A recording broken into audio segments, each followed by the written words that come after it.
Hello and welcome. In this video, we'll demonstrate how FortiOS 8.0 synchronizes full cone NAT expectation sessions across FortiGate high availability members. This allows the sessions to remain available after a failover, without requiring the client to recreate the original connection. Full cone NAT is commonly used by peer-to-peer, gaming, and streaming applications.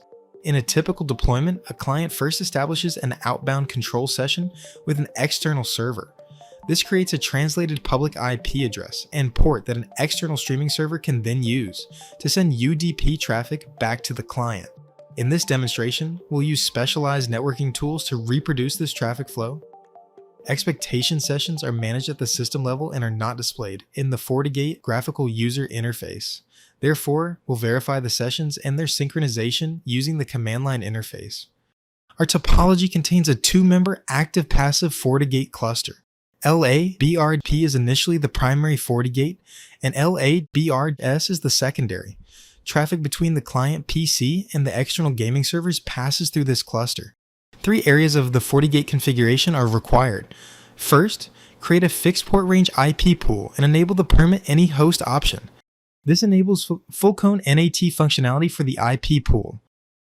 Second, apply the IP pool to a unidirectional firewall policy that allows traffic from the client network to the external servers.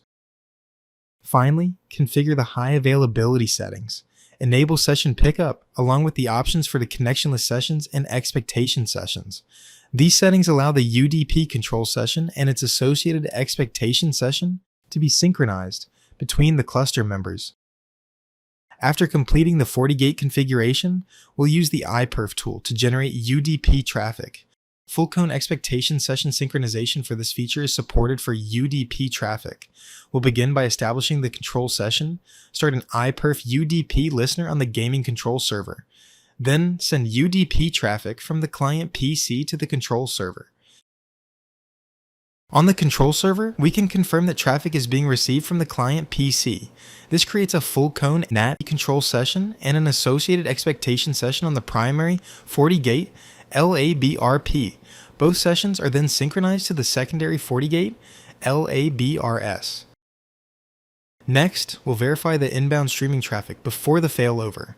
Start a UDP listener on the client PC.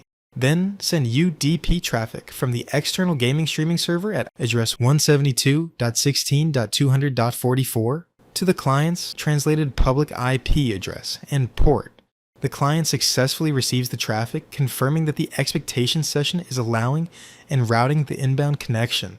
We'll now trigger an HA failover by disabling the monitored interface on the current primary FortiGate, LABRP. The primary role successfully shifts from LABRP to LABRS. We can verify this change from the CLI output. Finally, we'll confirm that the synchronized sessions remain available after the failover. Resume the UDP transmission from the gaming streaming server.